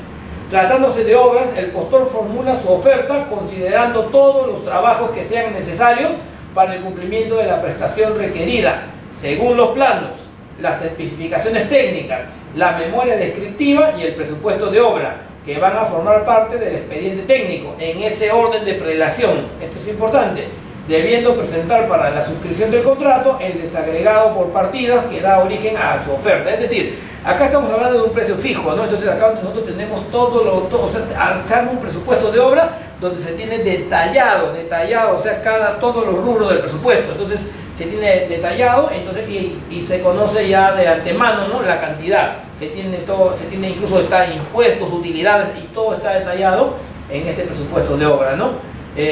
Pero acá hay algo que es muy importante, ¿ya? Acá van a mandar en este orden. Primero, acá mandan lo que dicen los planos, luego las especificaciones técnicas, luego la memoria descriptiva y luego el presupuesto de obra. Ejemplo, ¿a qué me refiero con esto? Supongamos que en el plano, por ejemplo, de una construcción de un colegio, hay incluido en el plano una losa deportiva, pero no está incluido en las especificaciones técnicas, ni en la memoria descriptiva, ni en el presupuesto de obra. Puede pasar, ¿no? Hubo una omisión, ¿no? Bien, el contratista está en obligación de hacerlo. El contratista tiene que ejecutar, tiene que construir la losa, porque los planos es lo que manda. ¿Me entiendes? Así no esté en ninguno de los otros documentos. A eso me refiero con el orden de prelación. Bien, en el caso de consultoría de obras, igualito, ¿no? El postor va a formular su oferta, ¿no? Y va a considerar todos los trabajos que va a hacer durante la consultoría, ¿no? Y eso le va a dar un valor referencial, ¿no? Igualito, ¿no? Monto fijo, ¿no? Se supone que acá en este tipo de obra el consultor sabe qué tiempo se va a demorar, ¿no?, qué trabajos va a realizar. Entonces acá no hay ningún problema para determinar el monto exacto, monto fijo que se va a poner, ¿no? Por lo general se emplea en edificaciones, ¿no? En edificaciones es bien, digamos, muy, ya, fácil, ¿no?, determinar los montos exactos, ¿no? La construcción de un colegio, un hospital. Bien. En el caso de precios unitarios, esto es cuando en el caso de obras o consultorías de obras, el postor va a formular su oferta proponiendo precios unitarios en función de las partidas o cantidades referenciales contenidas en las bases. y se van a valorizar en relación a esa ejecución real durante un determinado plazo de ejecución. Eso es lo que le decía, ¿no? O sea, cuando acá no tenemos una certeza de, digamos, de la exacta, de qué obras se van a realizar, ¿no es cierto? Por ejemplo, generalmente sucede cuando estamos construyendo túneles, carreteras, ¿no? Entonces hay que hacer de repente estudios de suelos adicionales, hay que construir un tramo más, entonces ahí, acá se va a pagar de acuerdo a la ejecución real, se valoriza y se paga de acuerdo a la ejecución real, ¿no? Esto dice, por ejemplo, ¿no? El sistema se aplica cuando el expediente técnico no puede establecer con total precisión la calidad y cantidad de los trabajos que forman parte de la prestación, pese a que el objeto final sí está definido, ¿no? O sea, sabemos lo que vamos a hacer, una carretera, tantos kilómetros, pero es un poco complicado, ¿no? Cuando nosotros queremos hacer una carretera, determinar con exactitud, digamos, todos los materiales, los trabajos que se van a hacer. O sea, no es lo mismo construir un colegio, un hospital, un edificio, que una carretera, un túnel, ¿no es cierto? Se emplea justamente carreteras, túneles, canales, obras de saneamiento por lo general, donde es más complicado, ¿no?, determinar toda la cantidad de obras que van a entrar. El caso de tarifas se usa solamente para consultoría de obras, ¿no? Es cuando no puede conocerse con precisión el tiempo de prestación del servicio. Casi siempre cuando se usa precios unitarios para la ejecución de obras, también se usan tarifas para las consultorías de obras, ¿no? Muchas veces estas tarifas son utilizadas para la supervisión, porque el expediente técnico generalmente se hace a suma alzada, porque el expediente técnico uno ya tiene su tiempo, no sabe los trabajos que van a entrar a elaborar ya. El que elabora el expediente técnico ya es experto y sabe, tiene el tiempo que va a hacerlo, incluso está ya casi estandarizado también, ¿no? Los precios por cada obra, por cada tipo de expediente, no varían mucho en el mercado, entonces no hay problema con eso, ¿no? El problema es, estas tarifas se usan por lo general en consultoría de obra, pero para supervisión. Por ejemplo, cuando tú eres supervisor de obra de la carretera, que la carretera igual, ¿no? Como no hay una certeza, o una supervisión de obra de un túnel, de una central hidroeléctrica, ¿no? Entonces, en este caso, muchas veces no se sabe el tiempo total de la prestación, entonces usan tarifas, ¿no? En este caso, el postor va a proponer su oferta, ¿no? Va a usar tarifas, ¿no?, en base al tiempo estimado o referencial para la ejecución de la prestación contenida en las bases, ¿no? Y se valoriza luego según su ejecución real, ¿no es cierto? Los pagos se basan en tarifas, ¿no? Lo que van a incluir sus costos directos, cargas sociales, tributos y todo, ¿no? Entonces, en función de eso, saca su tarifa por día, por lo general. Tarifa por día, ¿no? Se valoriza y se le paga al consultor. Ya, acá estamos haciendo la comparación de suma alzada versus precios unitarios. De tarifas no, porque tarifas es para consultoría. Estos dos son principalmente para obras. Entonces, en suma alzada, el postor oferta por un monto fijo, porque sabe todos los trabajos que va a realizar, los materiales, todo lo tiene en un presupuesto. En cambio, en precios unitarios, lo que va a hacer es oferta precios unitarios de cada partida, ¿no? Y son precios referenciales. Hay prelación, en este caso, según la siguiente jerarquía. Mandan los planos. Lo que dicen los planos es lo que mandan. Luego mandan las especificaciones técnicas, la memoria descriptiva y el presupuesto de obra. Acá no hay prelación, o sea, no mandan los planos en precios unitarios, ¿no? Y acá dice, se emplea principalmente en obras con magnitudes y calidad definidas. Por ejemplo, edificaciones, casi siempre edificaciones, colegios, postas, ¿no? Porque tú puedes determinar a ciencia cierta todos los materiales, todos los rubros que vas a utilizar, ¿no es cierto? En cambio acá, en precios unitarios, magnitudes y calidades no definidas. Por ejemplo, obras con movimiento de tierra, cimentación, estructuras de concreto, albañilería, etcétera, donde tú no sabes con certeza, ¿no?, los trabajos que vas a realizar. Vamos a ver cómo se aplica esto en la práctica. Dice, se hace una posta en la que el plano indica una losa de concreto para la ambulancia, aunque ni en las especificaciones técnicas, ni en la memoria descriptiva, y tampoco en el presupuesto de obra aparece la losa, ¿no? No obstante, el contratista tiene la obligación de ejecutarlo. ¿Por qué? Porque como esto es suma alzada, ¿no? Se entiende que en el caso de suma alzada mandan los planos, ¿no? ¿Viste? En el plano. El contratista no podría deducir que es un adicional, pues el supervisor advertirá que es una suma alzada y que tiene la obligación de ejecutar dicha obra, ¿no? Ahora, ¿y por qué es una suma alzada? Porque es una posta médica, no es una edificación. No tendría sentido contratar que yo convoque un procedimiento, ¿no?, para una posta con precios unitarios, ¿no?, porque una posta sabemos, ¿no?, es una edificación y sabemos todos los trabajos que se van a realizar y los materiales y todo eso. Entonces, por eso que no se pone, ¿no?, de datos, simplemente ya uno sabe, siempre asociar, es una edificación, es una alzada. ¿Ya? Y en este caso, como le comentaba, acá lo que mandan son los planos, lo que dicen los planos. Un siguiente ejemplo, se está construyendo una institución educativa. Ya, si esa institución educativa será suma alzada, ¿no es cierto? Porque es una edificación también. Solamente en el presupuesto está contemplada la construcción de una losa deportiva, pero no está en los planos, ni en las especificaciones técnicas, ni en la memoria descriptiva.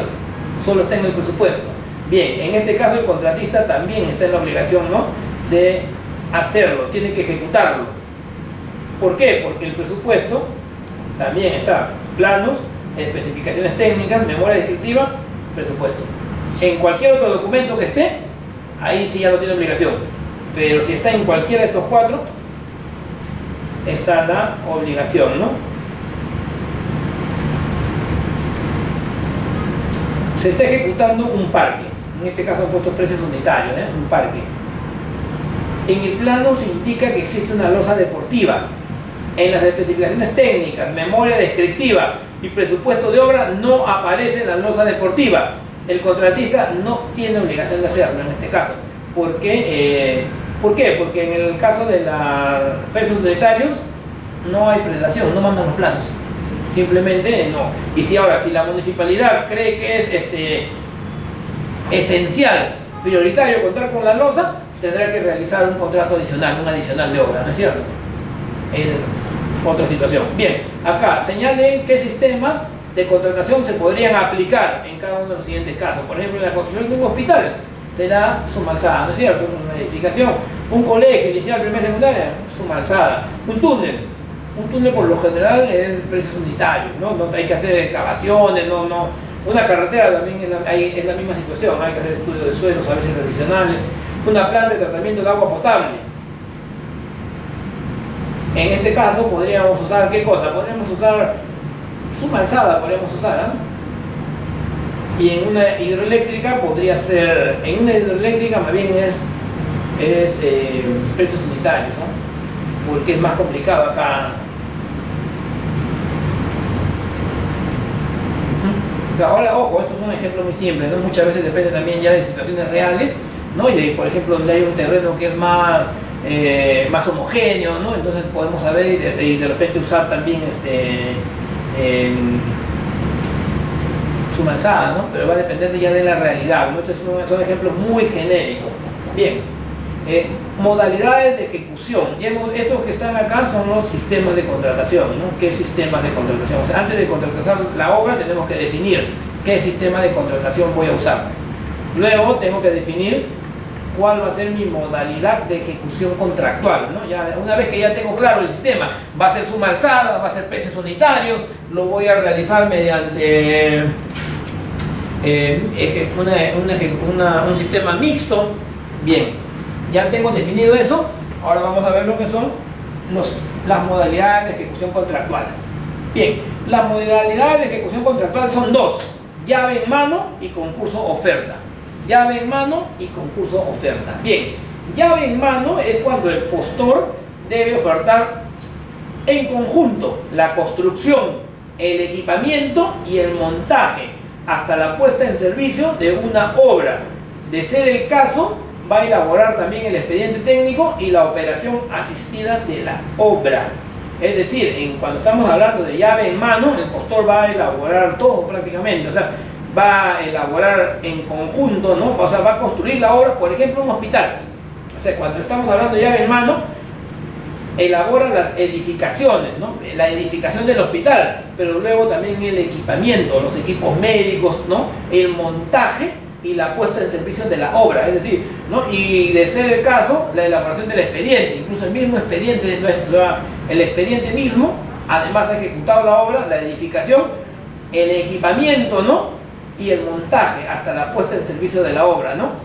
O sea, va a dejar el hospital funcionando. Y cuando se refiere a la operación asistida, como vamos a ver más adelante, incluso acá van a capacitar al personal para que puedan manejar, ¿no?, todos los equipos, ¿no? Entonces, eso es lo que se conoce como llave en mano. Es una modalidad de ejecución. La otra modalidad es el concurso oferta. En este caso, el postor va a ofertar la elaboración del expediente técnico y la ejecución de la obra. O sea, hasta acá solamente expediente técnico y ejecución de la obra. Acá no entra equipamiento.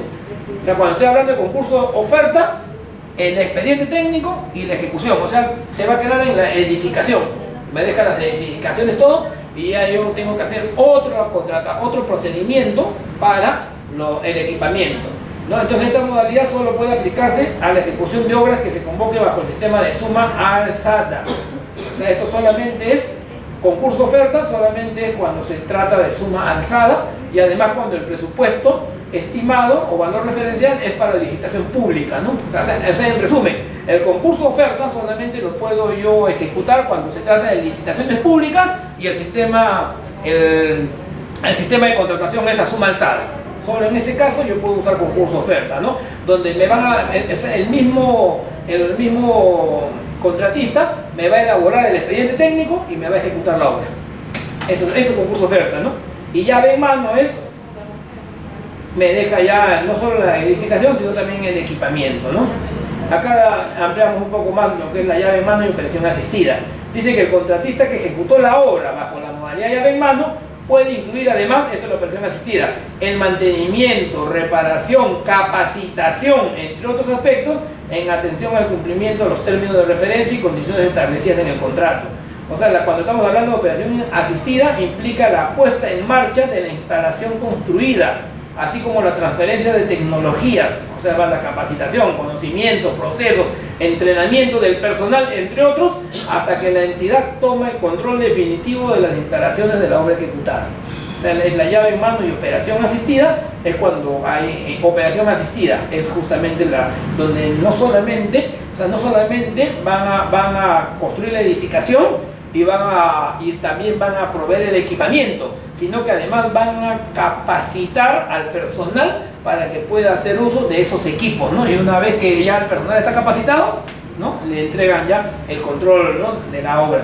Esa es la diferencia, digamos, con llave en mano y operación asistida. Ahora, la operación asistida dice IO. Puede ser que yo solamente convoco, quiero construcción y equipamiento, eso llave en mano. Pero yo podría de ser el caso, que también me hagan el expediente y que también, ¿no?, quiero la operación asistida para que me capaciten, ¿no?, y me entreguen la obra, ¿no?, con los equipos funcionando y mi personal capacitado, ¿no?, en la operación de esos equipos.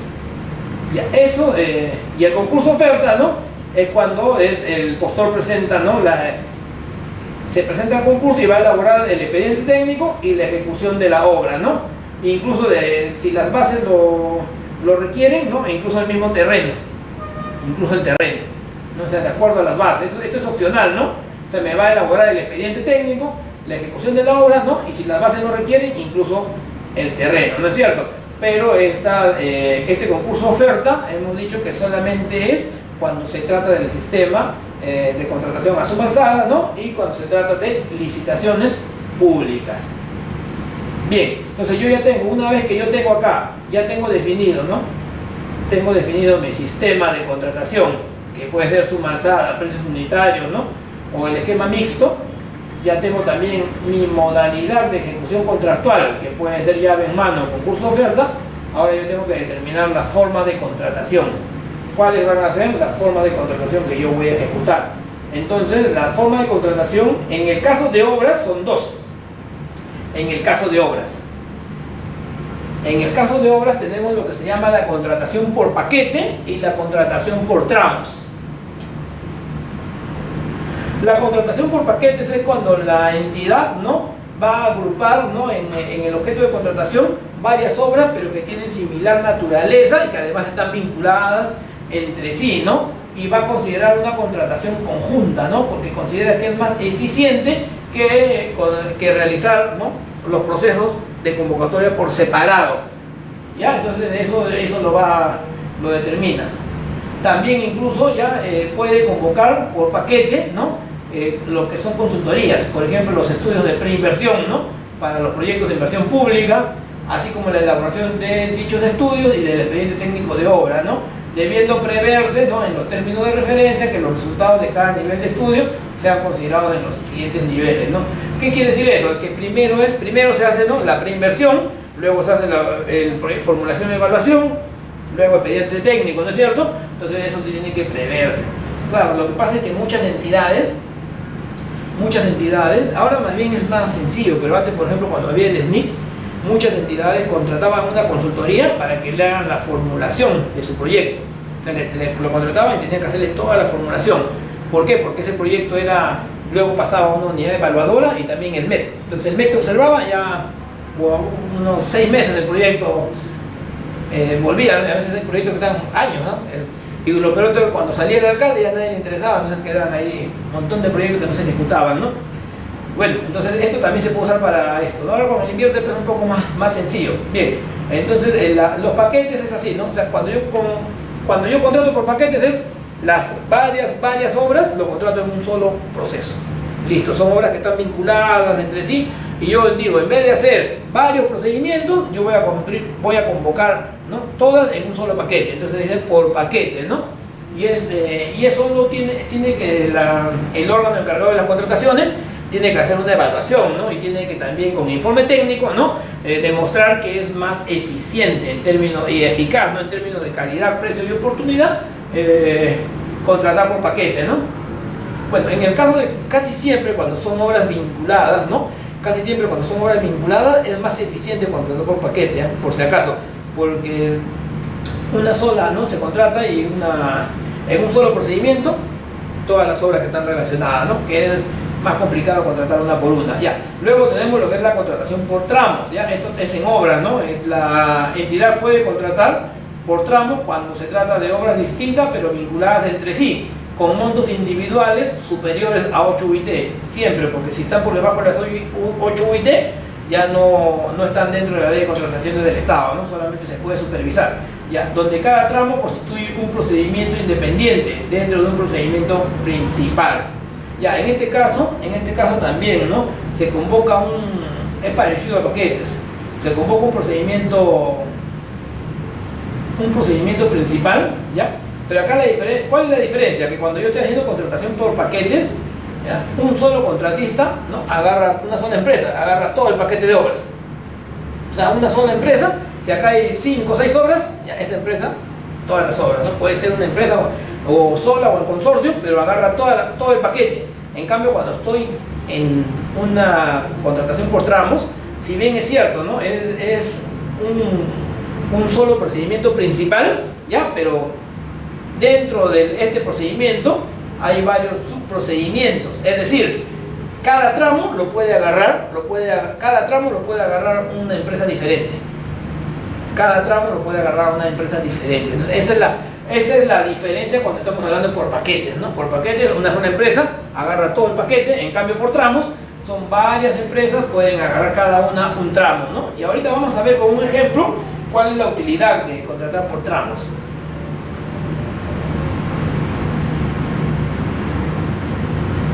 Por ejemplo, la contratación de tramos para la construcción de una carretera. Ya, ahí por ejemplo nos permite ahorrar tiempo, porque cada tramo de dicha carretera puede ser ejecutada de manera simultánea. Entonces, y puede ser, o sea, no es obligatorio que sean diferentes contratistas, puede ser también el mismo o pueden ser diferentes, ¿no? Pero acá, digamos, ¿no?, la carretera se divide, ¿no?, tramo 1, tramo 2, tramo 3, ¿no?, y se comienza a ejecutar de manera simultánea. Y cada contratista, ¿no?, va realizando, ¿no?, el tramo que le corresponde. Entonces esa es la diferencia cuando se contrata por tramos. Entonces todo esto yo en obras es no es relativamente más complejo que bienes y servicios, ¿verdad? Pero sí hay que tener, digamos, en consideración todas estas cosas cuando hacemos la contratación de obras, ¿no? Bien, en este caso obras es bastante extenso. Nosotros no hemos tenido receso hoy día, pues. Bien, esto es lo que hemos visto. Esta segunda parte vamos a verlo algo muy rápido y ya en la siguiente sesión terminamos lo que es obras, ¿no? Vemos todos los procedimientos, ya hemos visto, son similares, pero nos vamos a detener en la próxima sesión a ver sobre todo la parte de ejecución contractual, ¿no? De las obras, la ejecución contractual y la solución de controversias. Bien, cuando estamos hablando de obras, los procedimientos de selección básicamente son la licitación pública. La licitación pública es, digamos, es por excelencia, ¿no? Para obras, ¿no? Pero es cuando son con montos elevados, ¿no? Cuando el monto no es muy elevado, se usa la adjudicación simplificada, que es similar, pero es más rápido en tiempo, ¿no? Y la licitación pública con precalificación es cuando también son obras de gran envergadura. Entonces, ¿qué es lo que pasa? En la licitación pública con precalificación, ¿ya? Se invita a los postores a presentarse, ¿no es cierto? Pero previamente hay un filtro. Y solamente, entonces, y acá, por ejemplo, ¿no? Si queremos construir carreteras, ya, y se ponen unos requisitos más o menos elevados, porque no es cualquier carretera, es como repito, una obra de gran envergadura. Entonces, por lo general, se podrían presentar 4 o 5, pero solamente van a pasar esta etapa de precalificación unos pocos, ¿no? Aquellos que cumplen, por ejemplo, puede ser que se presente una empresa que tenga bastante experiencia construyendo hospitales, tiene años construyendo hospitales, construyendo colegios, ha construido diversas edificaciones, pero no tiene experiencia construyendo carretera. Entonces, en ese caso, no va a calificar, ¿no? Entonces, lo que se busca con la precalificación es tener para que compitan los postores, digamos, más idóneos, aquellos que tienen la experiencia, tienen el capital, ¿no es cierto? Entonces ahí se usa la precalificación, ¿no? Y la adjudicación simplificada cuando los montos son pequeños. Las consultorías de obras usamos concurso público, adjudicación simplificada o incluso comparación de precios, ¿no? La comparación de precios cuando el monto es mucho menor, simplemente comparación de precios. Esto es, bueno, la licitación sí sabemos que tiene todas sus etapas, ¿no? Convocatoria, el registro de participantes, ¿no es cierto? Lo que es la consulta y observación de las bases, la absolución de las consultas, ¿no? Y observación de las bases. Luego tenemos lo que es la evaluación, calificación, el otorgamiento de la buena pro, ¿no es cierto? Igual en la licitación pública por precalificación hay un proceso previo donde hay una precalificación y luego es similar. Esto es más o menos ese es el esquema, ¿no es cierto? Tenemos para la licitación pública, para la ejecución de obras, convocatoria, registro de participantes, consultas y observaciones, ¿no? Una vez que se absuelven las consultas y observaciones, tenemos las bases integradas, que son las reglas de juego definitivas, ¿no? Del proceso, ¿no es cierto? Bueno, y con estas bases definitivas, ¿no? Se presentan las ofertas, ¿no? Los diversos postores, ¿no? Van a presentar sus ofertas, los participantes presentan sus ofertas, ¿no es cierto? Acá el comité de selección, necesariamente en licitación pública hay comité de selección, va a evaluar las ofertas en función de los factores de evaluación y luego va a calificar las ofertas con los requisitos de calificación, ¿no? Y a la oferta más idónea le otorgará la buena pro, ¿no es cierto? Entonces de ahí, luego de otorgar la buena pro, es que se firma el contrato. Entonces este es el proceso de la licitación pública para ejecución de obras, ¿no? Entonces es cuando son montos bastante elevados, ¿no es cierto? Y son para grandes obras. Ahora, en el caso de la con precalificación, esto todavía es cuando la obra es incluso de una envergadura mayor, ¿no es cierto? Entonces acá, ¿qué es lo que se hace? Primero hay una convocatoria, hay un registro de participantes, igual no hay consultas y observaciones a las bases. Una vez que se absuelven las consultas y las observaciones, tenemos las bases integradas, que son los documentos ya finales, las reglas de juego final del proceso. Bien, con estas bases se van a presentar las solicitudes de precalificación y aquí el comité de selección va a evaluar estos documentos de precalificación y va a publicar una lista de proveedores precalificados. O sea, solamente aquellos que han cumplido con los requisitos que son exigentes, ¿no? Van a ser aquellos que van a pasar, ¿no? Como precalificados, ¿no? Y recién acá, una vez acá, solamente van a participar aquellos que han quedado precalificados, ¿no? Entonces estos postores precalificados, ¿no? Estos participantes precalificados, acá recién van a presentar sus ofertas, se van a evaluar, se califican y se le otorga la buena prueba, es decir, se reduce. Si acá, por ejemplo, habían unos 5, acá pueden quedar solamente 2 precalificados, y con estos 2 es que se hace el proceso, que serían los 2 más idóneos, ¿no? Que cumplen, digamos, todos los requisitos, sobre todo de calificación, las experiencias, ¿no? Los montos ejecutados, los contratos que han tenido. En el caso de la adjudicación simplificada, es igual a la licitación, siento que los plazos, un día, 3 días, es mucho más rápido, son obras de mucho menor cuantía, ¿no? Igual hay convocatoria y publicación de las bases, se registran a los participantes, consultas y observaciones, se levantan las consultas y observaciones, se absuelven, bases integradas que son las reglas de juego definitivas del proceso, se presentan las ofertas, ¿no? Se evalúan y califican y se determina, ¿no?, la oferta más idónea y se otorga la buena prueba. Esto es para obras. En el caso de consultoría de obras, es por concurso público, para consultoría, ¿no? Para hacer el expediente técnico o para la supervisión de obras, ¿no? Entonces, concurso público para expediente técnico o para supervisión de obras, ¿no? E igualito, ¿no? Se realiza la convocatoria, se registran los participantes, se da la etapa de formulación y absolución de consultas y observaciones. Una vez que se absuelven, ¿no?, estas consultas y observaciones, se publican las bases integradas, que son las reglas de juego final del procedimiento. Con estas bases integradas es que los participantes presentan sus ofertas, ¿no? Y en este caso igual se califican las ofertas y luego se van a evaluar y se tiene el otorgamiento de la buena pro, ¿no?, a la empresa que va a encargarse de la consultoría de obra, ¿no? Adjudicación simplificada para consultoría de obra es lo mismo, pero los plazos son mucho más rápidos, ¿no? Y la comparación de precios para consultoría de obra, ¿no? Cuando los montos son todavía están por 15 UIT para abajo, creo. Ahorita vamos a ver, ¿no? Ya simplemente se realizan por comparación de precios, ¿no? Pueden presentarse, en este caso, cuando la cuantía es menor, ¿no? Simplemente el órgano encargado de las contrataciones no está obligado a convocar un proceso así, digamos, con todas sus etapas, ¿no? Simplemente puede solicitar como mínimo 3 cotizaciones a 3 empresas, ¿no? O incluso a un consultor particular, pero que están inscritos en el RNP como consultores de obra, ¿no? Y simplemente compara y por el menor precio, ¿no?, le otorga la buena pro, ¿no?, aquella que le dio la mejor cotización. Esto es mucho más rápido, ¿no? ¿Y cuánto el monto es? Claro, cuando tenemos un monto, la adjudicación simplificada no tengo acá con la de comparación de precios, pero es 15 UITs, creo que está entre 8 y 15 UITs.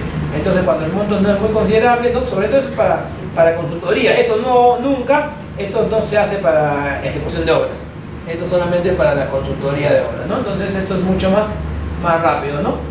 Y bien, entonces creo que en la siguiente sesión vemos ya con detenimiento, ¿no?, la ejecución contractual, ¿no?, que tiene ya un poco, en el caso de obras,